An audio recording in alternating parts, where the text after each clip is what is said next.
In Dragon Ball Super, the legendary Super Saiyan Broly was made canon, which resulted in the fanbase wondering what other movie and non-canon characters could become canon next. However, Broly in Dragon Ball Super Broly is basically a completely different character, and sure, his name is still Broly, has a father named Paragus, and he was banished from planet Vegeta, but other than that, they're both not alike at all. One is rather calm, and the other is sadistic. So today I ask, what if these two had switched places? What if the first Broly movie were to happen during the break before the Cell games? What if Z Broly was canon to Dragon Ball? And by canon, I mean the original manga continuity. As mentioned previously, for this scenario, we're switching out Super Broly for Z Broly.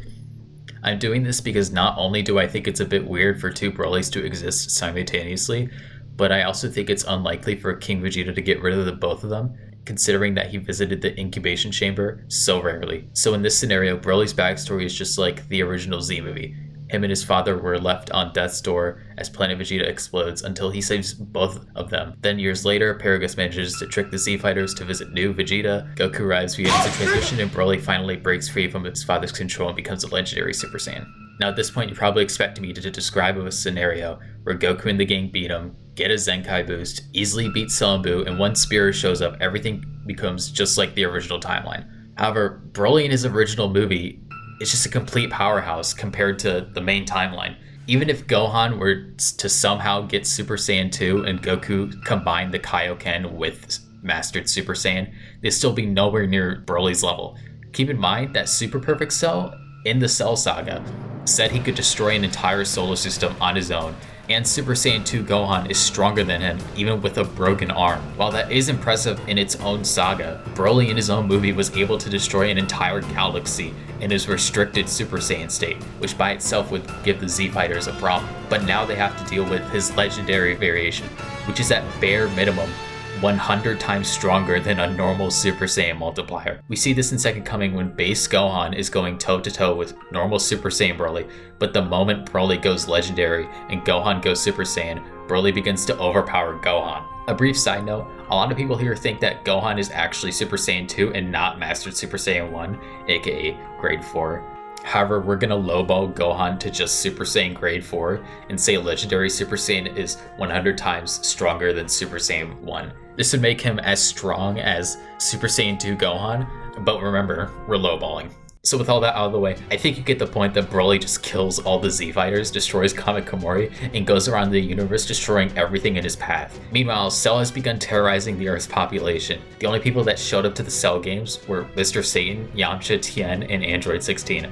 However, none of them could stand a chance against him. While Dende could summon Shenron, I doubt Cell would let him. Remember that when Goku first landed on the Namek, it took him seconds to travel from one side of the planet to the other. Cell is far faster than that, and because of his high intelligence, I believe that Cell would be able to deduce that the Dragon Balls are being used on the lookout. So Cell goes to the lookout and kills Dende, leaving him alone on the Earth. Hey yo, the pizza here! Now it's debatable where exactly New Namek is, if it's close enough for Broly to destroy it, and whether or not Cell would kill Baba so that she wouldn't bring back the Z Fighters. But I don't think it's a stretch to say that the Z Fighters wouldn't stay in the afterlife for a few more years to get stronger for Cell and Broly respectively. So let's just say that New Namek is out of Broly's range and that the Z Fighters decide to wait it out until they're strong enough. As all this is going on, Babidi would track down Broly and try to use his energy to revive Majin Buu.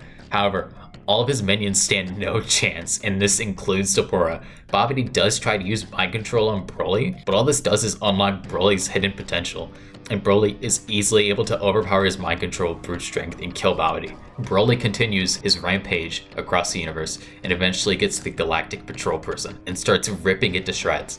However, all this means is that Moro is set free. Moro decides to fight Broly one-on-one, and the fight is completely one-sided. While Broly is strong in his own right, Moro is in another league, even in his weakened form. We see this when he's fighting Vegeta on Namek, since Vegeta turned Super Saiyan God, and a God Goku fought Beerus and threatened to destroy the entire universe. So Moro absolutely pummels Broly and absorbs his energy. While it's not enough to get Moro back to his original strength, it does give him a noticeable boost in power.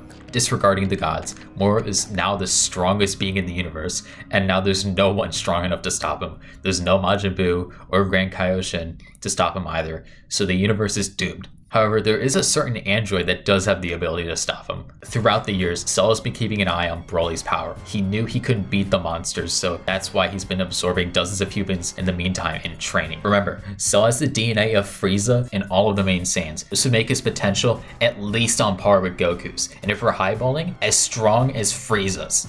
So when he finally felt confident in his ability to take down Broly, he would fly to the monster, only to find Moro, 7-3, and all of other Moro's goons.